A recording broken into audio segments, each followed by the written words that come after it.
Hello, everybody, and welcome to a brand new episode of Film Talk with Jordan Ramirez. And my name is Jordan Ramirez, your host for this special podcast episode. And today it's a special one because we have a crossover with Chris Roberts, host of Movie Smash the podcast. And Chris, would you introduce yourself? Sure. My name is Chris Roberts. I'm one of the hosts for Movie Smash, the podcast. It's a show where we discuss movies based on graphic novels or comic books outside the MCU. All the way from superheroes, obviously, to horror movies, to thrillers, to lighthearted slice of life. So we cover the whole gambit. That sounds good to me. And today, actually, you recommended that I picked a special movie for today's episode because I have with me the two graphic novels, Persepolis. Oh, I don't know if you could see it right Huh? now. Persepolis, the graphic novel, from right here. Here it is. I have the two box set of Persepolis, the movie that is based on this graphic novel by Marjane Satrapi, released in 2007, directed by both Marjane Satrapi and Vincent Paronnaud. And in the cast, we have, oh my goodness, I have my notes with me so that I don't. We have Chiara Mastroianni, Catherine Deneuve, Danielle Derrieux, and Simon Abkarian. And this one is a pretty interesting graphic novel because it's her life story, basically, from when she was a child to when she became an adult in the 1990s decade. When she saw the Iranian Revolution from her own eyes from 1978, 79, up until she experienced what it was like under the new regime of the Islamic Republic back in the 1970s and early 80s decade. And then when she had to go to Europe, she experienced a whole lot of different things over there. And then she came back to Iran and then permanently is now currently residing in France. So I thought this was an interesting film. Yeah, I had Um, not seen it before, so nice pick. yes, thank you. So I first heard about this movie just to get a little bit of background of how I first came across this movie.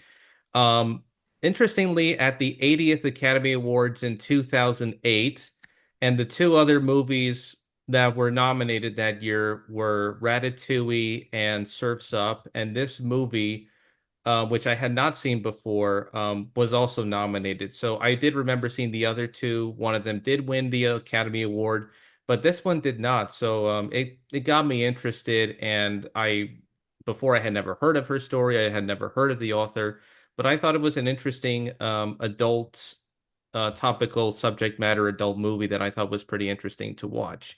And I mean it's a very graphic novel like a comic book feel to it when you watch the movie from beginning to end. Oh, very much so. The animation style is very much look. I have not read the comic itself, so I'm speaking only from speculation. But it Yeah, definitely feels like it's lifted straight out of a graphic novel. it does. Because when you watch the film, the graphic novel, which I have with me, it is very faithful to it because it's her story, but there were a lot of subplots and omissions that were either changed or they didn't have enough time to put it in there because in a film like this, it's about an hour, 30 something minutes long, so it would be hard to put it in a film like this. So they had to put in whatever they could to make it fit instead of putting in so much of the subplots, which I think totally makes sense. Yeah, I think the movie runs just over 90 minutes long, and Yeah, I think if they tried jamming more into it, it probably would have lost something. it would lose a lot of something because I also liked when you see the opening of the film. It starts with Marjane. It's in color. She's at the airport and she was thinking about returning back to Tehran, where she originally is from, and then she doesn't go back to Tehran. And then we get to see her life story through flashback, and we see it through this black and white world. We go from color to black and white, and you get to see what Iran used to look like when it was under the Shah's rule, when everybody wasn't like conformed, when everybody wasn't, what it looks like now. but it was sort of modernized at that aspect. And it's a pretty interesting start to her life story, going back to when she was a child, and then we see her gradually grow up as the years go on, and it's a coming of age story as well, which is why I think this is an interesting movie to watch. Yeah, the movie really it covers a huge amount of time. Yeah. It covers from when she started. She's 6 or 7 years old, I think, when it begins, and She was like around 8 or 9 years of 8 or 9. age. Yeah, okay. And then it ends closer to when she's an adult, obviously. And I think you're Yeah. right. It's a nice look to it that is color, meaning the color scenes are today. The Yes. black and white is looking in the past, looking at that time period. And I think those stories are really told through the eyes of a child for Mm-hmm. most of it because they're Yes. very simplistic, if you notice. Like it's at least for me watching it, like there's not much depth to these stories. It's really more like it's her retelling a story that she's told 1,000 times to her Yes. friends. And I think it's very fitting that it's black and white because a lot of those stories when you're a child are very black and white, right? Like I think there's a Hmm. point where she's like she's praising the Shah, and then her father's like, "No, we don't do that." So then she switches gears, and now she's not Hmm. doing that anymore. So Yes. those stories are very much like that, but it does a very high level touching of all her stories Hmm. because the amount of time she's got to cover. So as a watcher of the movie, there's not really a sort of through line of a single plot. Like there's no antagonist, there's no protagonist, Hmm. there's no normal story structure is not part of this. It's really imagine sitting down with your friend and saying and having an evening together and just Hmm. asking them like, oh, I know you're right now. Are you from Tehran? And then they start talking about things they've seen in their life and Hmm. starts like little vignettes, if you would, sort of Yes. strung together, which at the end of the day is her life story. Hmm. And that's sort of what you're witnessing. At least I think. Listen, I've never read the graphic novel, but that's what it looks like as an outsider looking in. That these look Hmm. like tiny little vignettes of stories, and she hits very high level parts of it. But yet again, those parts of her life where it's black and white, I think her thinking is very black and white in those periods too. I think there's a part where she has one of her first romances, and then the Yes. guy cheats on her. So the Yes. story goes from like he's the best thing in the world to all of a sudden he is the worst thing in the world, and here's all the reasons why I secretly hate this guy, and Yes. it sort of flips immediately. It does. And she does change from one aspect to another. And I think it's very normal to experience something that is the highlight of your moment, and then it turns out to be the worst moment in your aspect, which I think is what I like about this story. And you're right, it is because I like the black and white aspect, and because the graphic novel, as I said, it does cover a lot of missing gaps that maybe the movie doesn't cover a lot. But without putting too much into it, it would be, as you said, it would get lost. It would be sort of like not focusing on her story, it would just focus on somebody else's story. But the other thing I also liked about it is there's the moment in the movie that you go from sort of like, a flat black and white graphic novel image to there are moments where it changes to sort of like there's this moment in the film where she's talking where her father talks about how the Shah came to be, how he was actually installed as their ruler, and it suddenly goes from, a flat aspect to sort of like a puppet show aspect, which I thought was really cool in that animation style. And then going to what else happened to the other characters who may or may not have been important to the story. Also, it has that same like puppet like a paper mache puppet aspect that I think makes it so lively, and at the same time it sort of has a little bit of depth and feel to it. Uh, Yeah, and it definitely. I think you're right. It sort of highlights where the stories are within the story. So it's yeah. kind of like me retelling your life story. Hmm. It'd be a little thinner, a little flatter, Yeah. but they highlight that. You're right. They highlight that in the animation style. It's all Yes. one overarching style, but many of the scenes are flat. And I don't mean flat in a bad way. I'm just saying that it's No. sort of a style way. Hmm. And like when he's talking about the fall, the rise of the Shah, and then eventually Yes. the fall of the Shah. It's Yes. through it, and it's the how he portrays that history. Like I'm not a history buff, so I don't know how accurate Mm. it is or how historic it is, but Yes. nonetheless, he's telling the story from his point of view, and she's trying to tell his story from her point of view. So it's a multiple layers of something might be right, something might be wrong, but this is sort of like a child's view of what her Hmm. father's story was at one point. And I know for myself, I've tried retelling my father's stories, and they don't come out the same way. No, I that one I can understand because Whenever we try to tell stories, whether it's word of mouth or whether we try to make things, more accurate, not all the times our Mhm. story is going to be accurate. Sometimes we may add a little bit of something just to maybe provide emotion and instead of trying to be sort of neutral, maybe if it's for something that we believed in or maybe if it's for a cause, you do have to put in some emotion to it. But you're right. There are Mhm. some aspects whether some of these stories are true or maybe they just added something in to make it emotional or to have a point Mhm. in the story, which I think is what I liked about this aspect of the story within a story. But I also liked the other characters that besides Marjane's mother and her father, I also liked the grandmother in this story. I thought she was a pretty interesting character too. Because I tried to watch it in the English dubbed version. They had a dubbed version and they had the French language version.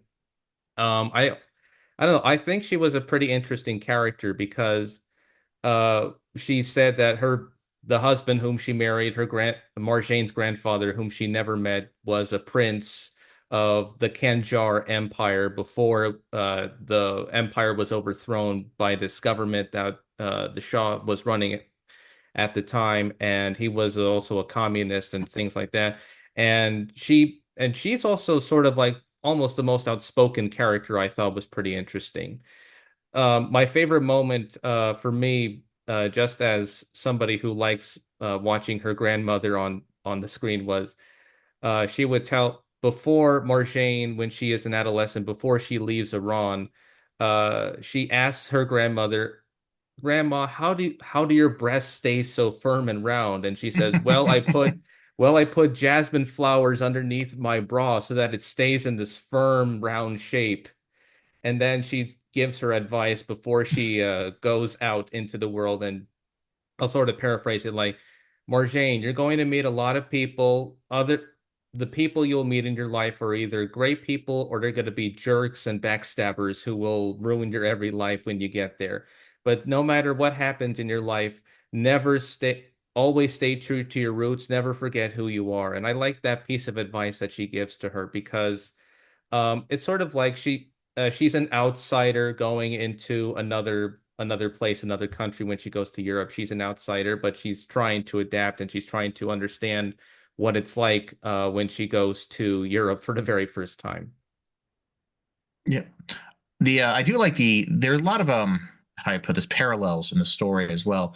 Like, do you notice there's a scene where she's on the Islamic Republic has taken over and life Yes. is drastically changed in a very quick 2 years. And Mm-hmm. she's walking down the street. She's, I guess, early teens, like what we call middle schooler now. Yeah. And she's got that punk jacket on. She's wearing Nike Yes. shoes, but she's Yes. got it over her hijab and the headscarf. And Mm-hmm. these two older ladies come to her and sort of shame her for what she's doing. Yes. But did you notice the animation of those two ladies were almost identical to that of the nuns that she lives with later on in her life, who also Y shame her for a variety of things? yes, I do. I do notice that. They do have almost snake-like movement when you see them move around in their garbs, and not just for the older women when she's in Iran, but also, as you mentioned, the nuns where she stayed at during the first of a series of moves in Europe. But yes, I do like that. Absolutely. Yeah, it's.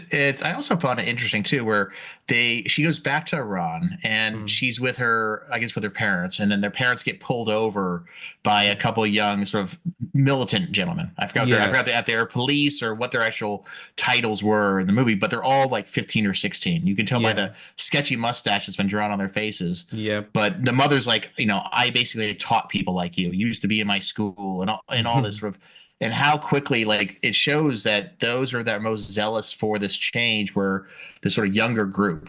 They don't necessarily Yes. know what they were doing wrong with it. So it's interesting. There are other themes buried in this movie, um, through these little vignettes. So I was looking at it. She lives in France now, and I think this movie they use a bunch of French animators for it too. And it's Yes. it's just interesting that it's a Islamic story told by a bunch of French animators. Hmm. So it's sort of there's a lot of interesting sort of texture to this movie. That makes sense. Yes, it does. It does have a lot of layers and textures to it.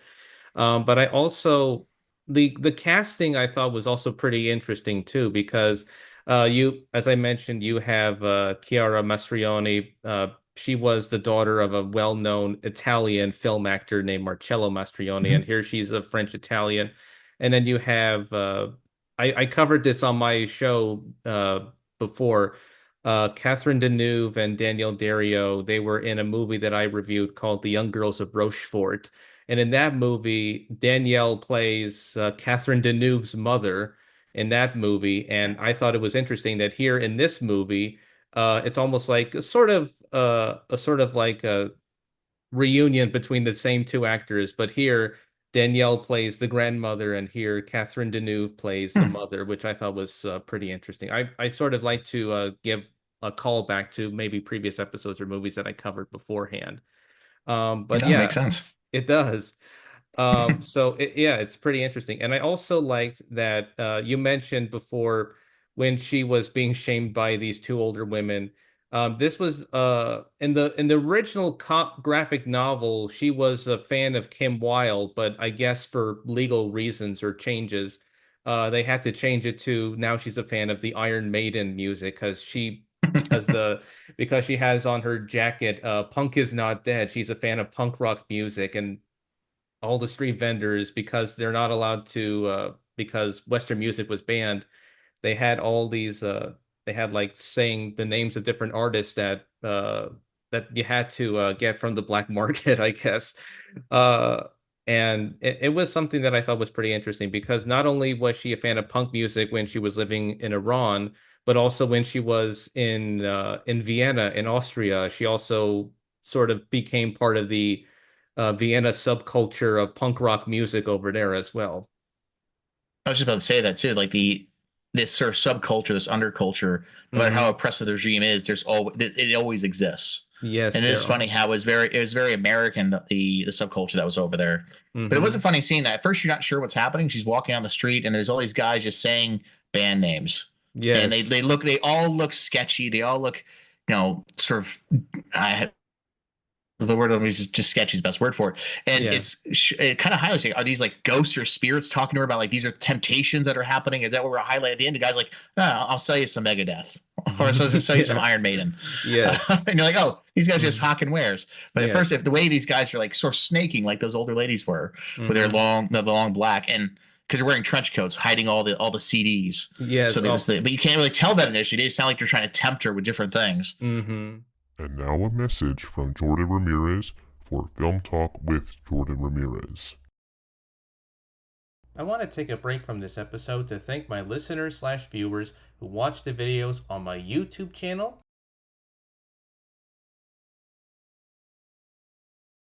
and listen to each new episode on Spotify.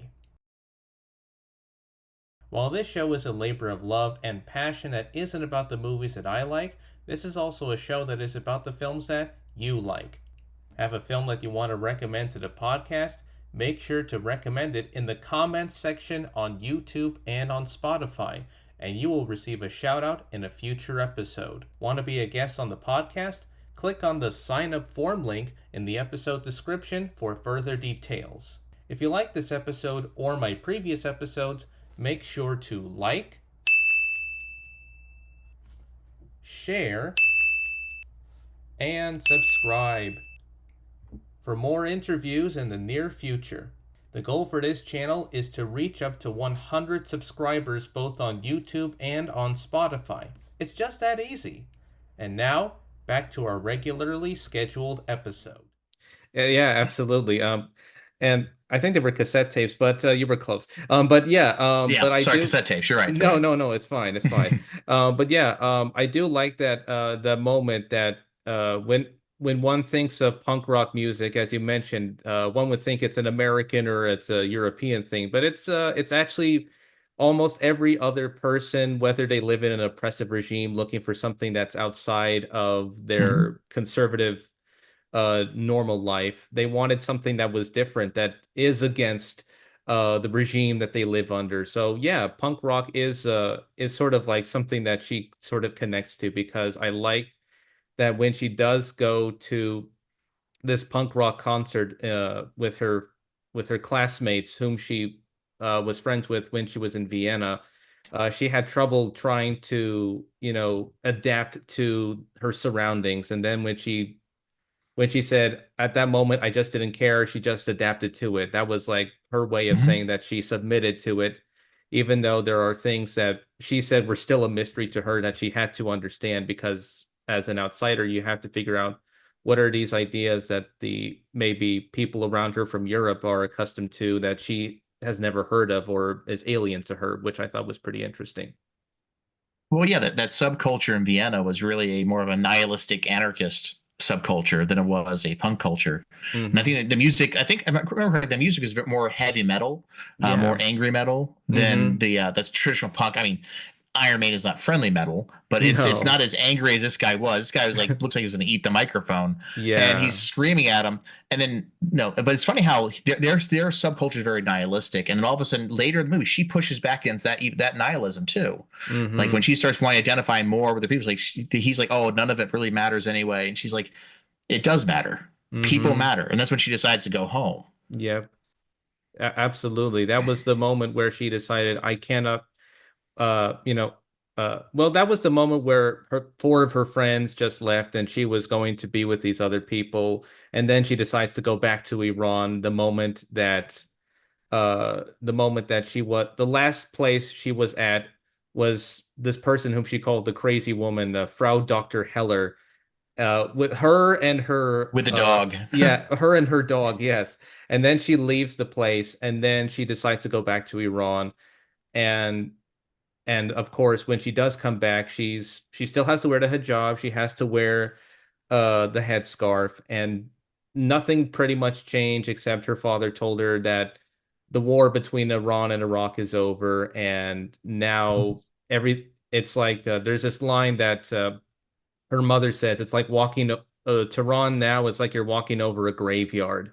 And in the graphic novel that I have, they have like a literal sketch of like skeletons and dead bones on a road like you're walking over it, that Hmm. to symbolize that it is a literal graveyard since the war between Iran and Iraq was meaningless and it was nothing more than just pinning two countries against each other for nothing, which I thought was pretty much an interesting statement that this movie made.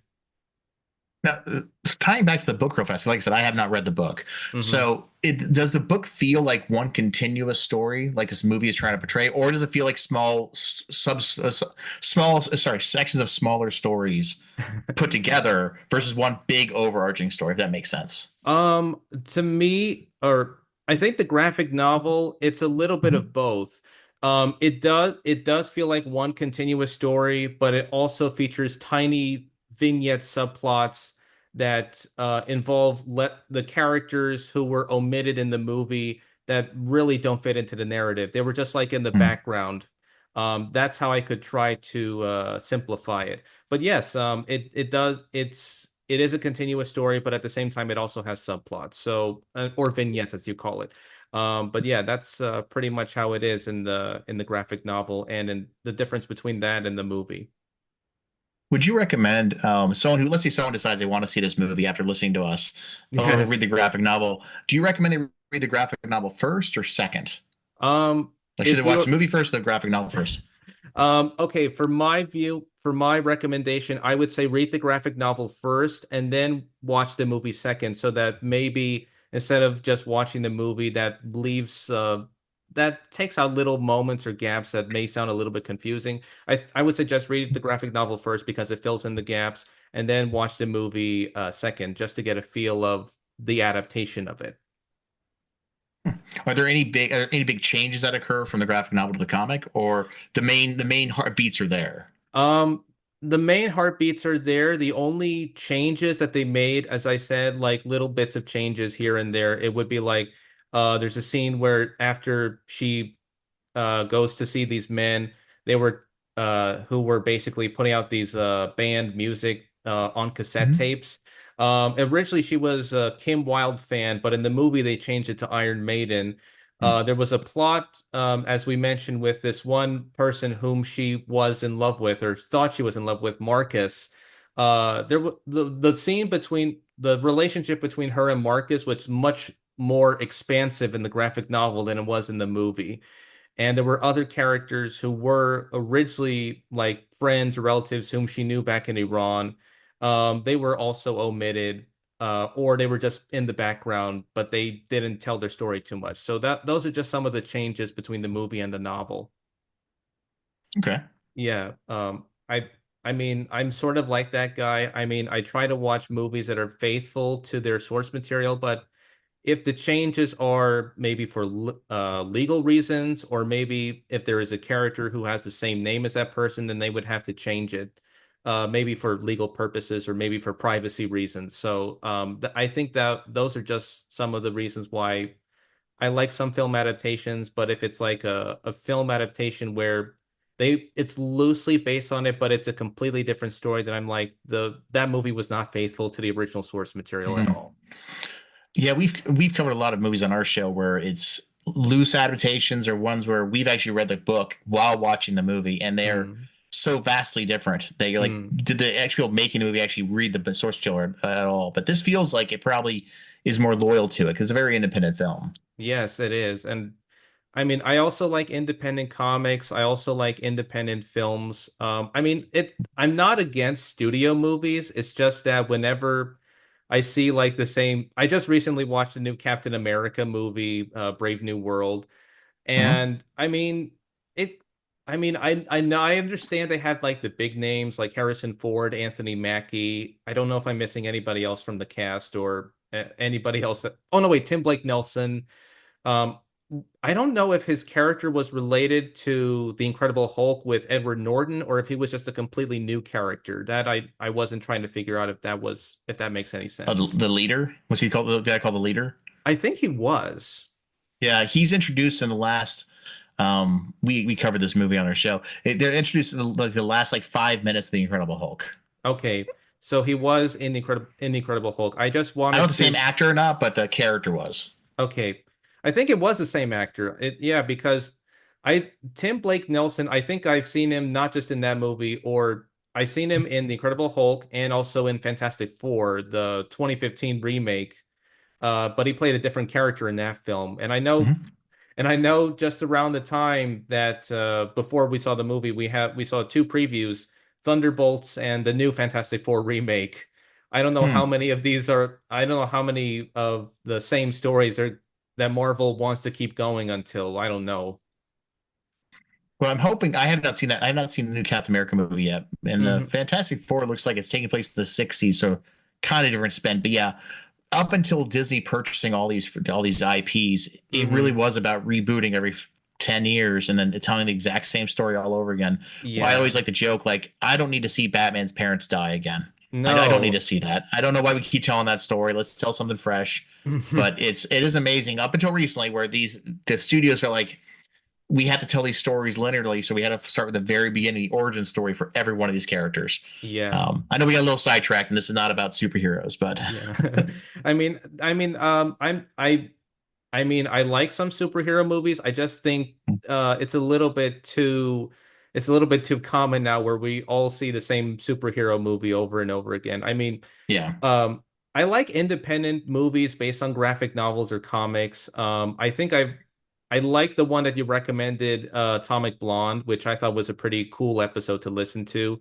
And I think I just listened to the one not I like the one with the crow, which I covered on my podcast show. Okay. Yeah, and it's really amazing that I got to see it for the first time. But Yeah, I think I called that movie Hot Topic the movie. yes, you did on the podcast. You did. Yep. I love that, and I also liked.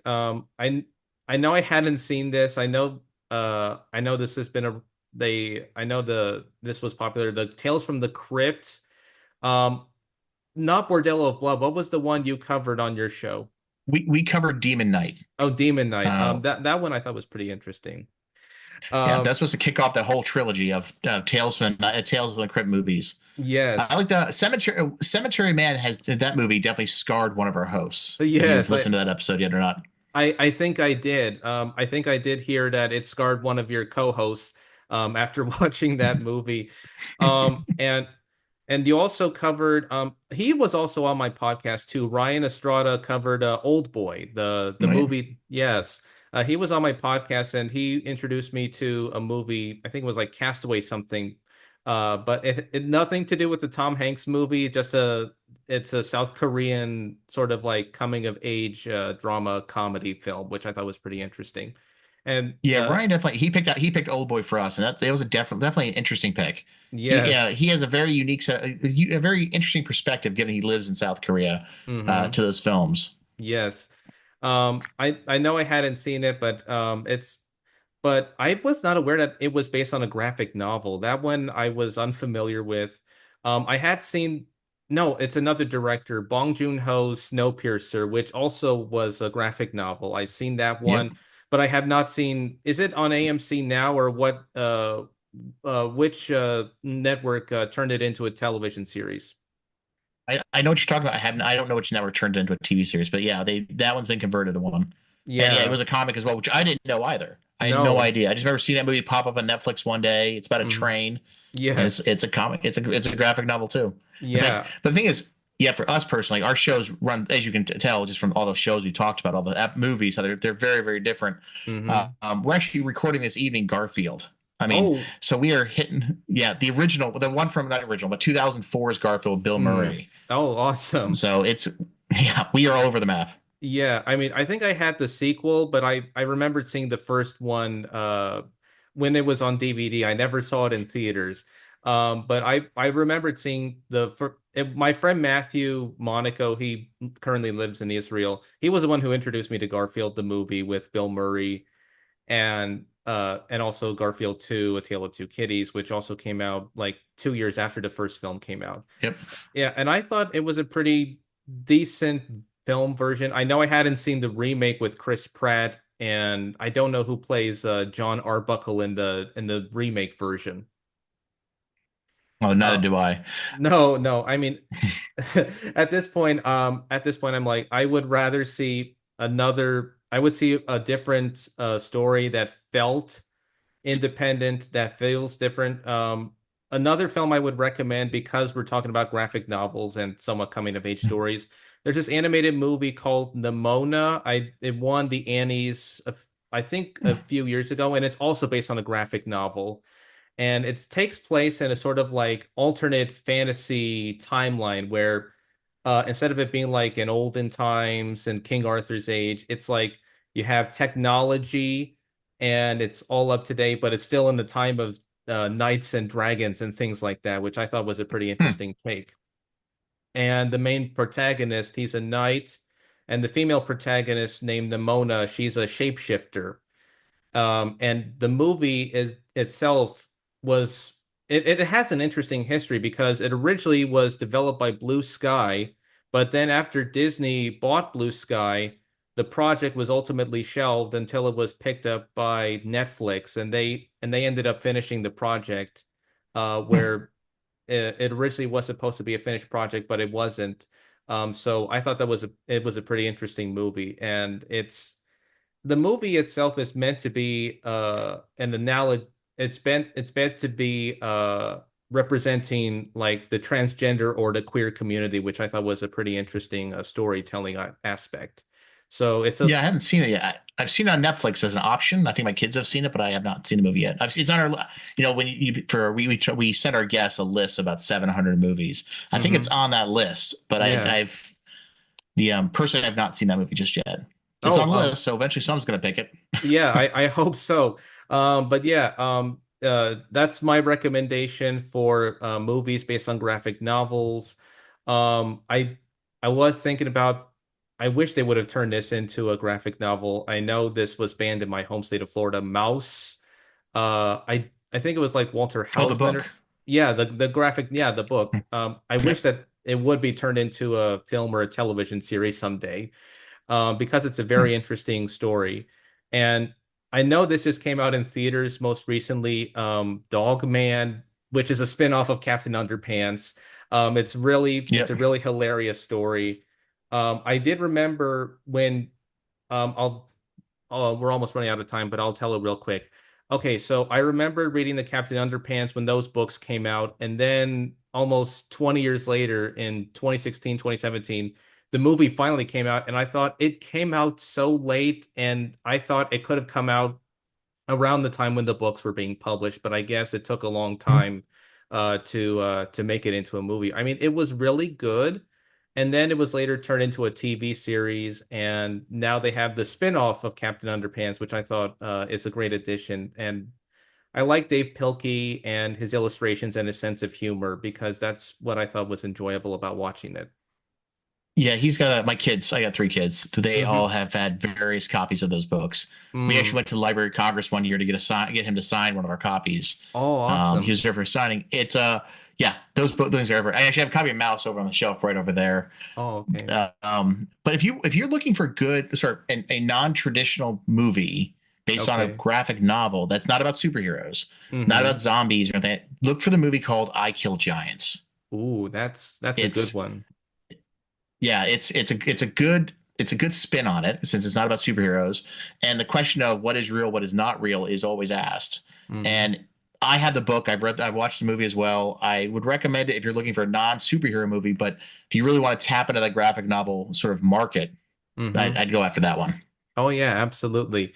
Okay, so before we wrap things up, Chris, I want to thank you for being on the show, and also that I got to show a little bit of my graphic novel with me, Mhm. and just all I can say is stay tuned because I will be coming up on the podcast, the Movie Smash, and I that's all I'll say. And it's a wait and see moment. And where can my audience find you, Chris? And also, when will the podcast, what is the name of your podcast and when does it air on what platforms? Sure. Good question. So you can find me basically two places. First off, Movie Smash podcast. We release every other week on Tuesday mornings. You can find us pretty much anywhere you find a podcast. I think we're on like 20 different platforms at this point. So Hmm. anywhere you find it, whatever you like, whatever platform you like, you'll find us there. The movie that we like to we have guests on who pick a movie off this master list of ours and we watch it, we discuss it. We occasionally go through production notes, occasionally we go through just having fun. Basically, I always like to put it this way. Think of basically a bunch of friends just saw a movie, they're sitting in a diner, it's 2 o'clock in the morning, and they're talking through what they just saw. That's really what Okay. the premise is. It comes out every other week. The other place you can find me is Off Panel Creations. We build nerdy furniture from comic book cabinets to board game tables. Okay. So always doing something interesting over there too. So Okay then. We're almost running out of time, so mhm. I'll cut things off and say this is Jordan Ramirez signing off. And until then, I'll see you at the movies. And Chris, thank you for being on the show. Always a pleasure. Okay, talk to you soon then. Bye. Definitely.